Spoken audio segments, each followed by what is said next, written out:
Alors bonjour Kevin, aujourd'hui tu vas nous parler de quoi? Bonjour à tous, aujourd'hui ensemble on va aborder le sujet de la rupture conventionnelle. Beaucoup d'employeurs mais également beaucoup de salariés se posent de nombreuses questions à ce sujet. Je vais essayer de vous apporter quelques clés pour aborder au mieux cette problématique. En quoi, Kevin, consiste la rupture conventionnelle? Alors actuellement, la rupture conventionnelle est le seul moyen prévu par la législation sociale pour rompre un contrat de travail à l'amiable. C'est-à-dire que l'employeur et le salarié vont se mettre d'accord sur les modalités de cette rupture. Très souvent, la rupture conventionnelle est un excellent moyen, si ce n'est le seul, pour mettre un terme à une relation conflictuelle entre un employeur et un salarié. Il arrive malheureusement que la relation de travail ne soit plus possible, pour une raison X ou Y. La rupture conventionnelle est là pour y remédier.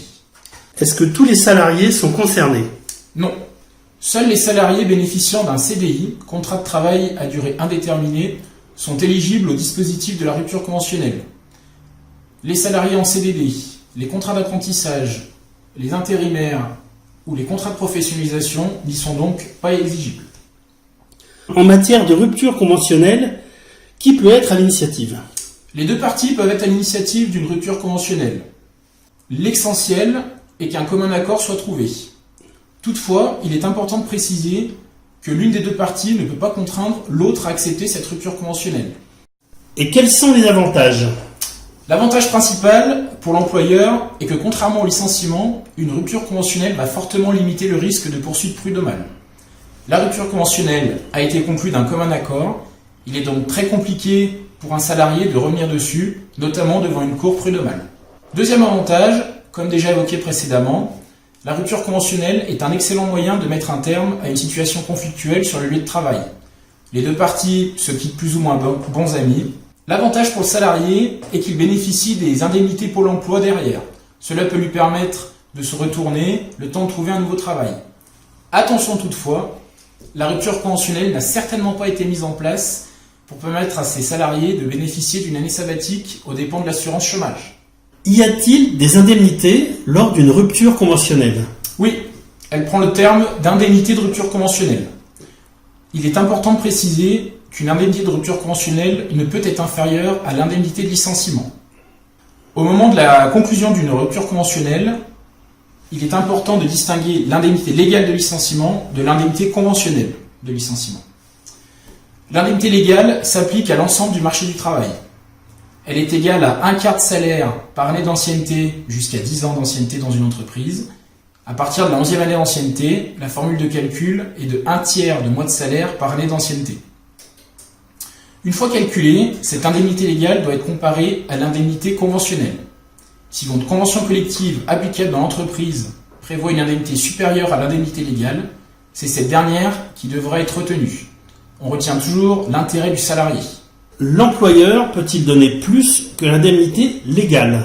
Tout à fait. Il est totalement possible que l'employeur et le salarié se mettent d'accord sur une indemnité qui serait supérieure à l'indemnité minimum légale ou conventionnelle de licenciement. Y a-t-il des charges sociales? Forcément. L'indemnité de rupture conventionnelle est soumise à un forfait social de 20% pour l'employeur. Si l'employeur verse 1 000 €, il aura un surplus de 200 € à verser au titre du forfait social. Concernant le salarié, si l'indemnité est égale à l'indemnité minimum, aucune charge sociale. Toutefois, si l'employeur et le salarié se mettent d'accord sur une indemnité supérieure, la différence entre le montant de l'indemnité réelle et le montant de l'indemnité minimum légale est soumise à CSG-CRDS pour le salarié. Alors comment se matérialise une rupture conventionnelle? Au moment de la conclusion d'une rupture conventionnelle, une demande d'homologation de rupture conventionnelle est signée par les deux parties, l'employeur et le salarié. Cette demande d'homologation prend la forme d'un CERFA, celui-ci, le numéro 145 98 01. C'est ce CERFA qui sera envoyé à la directe pour homologation. Le CERFA reprend les principales dates de la rupture, à savoir la date de signature, la date de fin du délai de rétractation, que l'on évoquera ensuite, et la date effective de rupture du contrat de travail. Quel est le délai d'une rupture conventionnelle? Alors pour mener à bien une rupture conventionnelle, un délai de 5 semaines environ est nécessaire. Il est important de noter que 2 délais sont à respecter. Le premier prend effet immédiatement après la signature de la demande d'homologation de rupture conventionnelle. On le nomme le délai de rétractation. Chacune des 2 parties dispose de 15 jours calendaires pour rompre de manière unilatérale l'accord de rupture conventionnelle, sans contrepartie. Une fois ce délai de rétractation éteint, l'employeur transmet à la directe, l'inspection du travail, la demande d'homologation signée par les 2 parties. À la date de réception de cette demande, la directe dispose d'un délai de 15 jours ouvrables, on ne compte pas les dimanches ni les jours fériés, pour homologuer ou refuser l'homologation de cette rupture conventionnelle. L'absence de réponse de la part de la directe vaut acceptation. Une fois ce délai éteint, la rupture conventionnelle entre en vigueur et le contrat de travail peut être rompu. Alors Kevin, y a-t-il des spécificités à cette fin de contrat? Absolument aucune.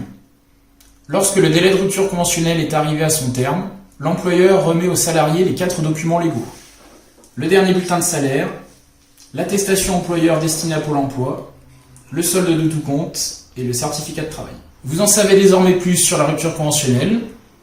Si cette vidéo vous a plu, n'hésitez pas à cliquer sur le pouce bleu. Posez vos questions supplémentaires dans les commentaires. N'hésitez pas à vous abonner à la chaîne pour suivre nos futures vidéos. Et osez entreprendre, ça vaut la peine.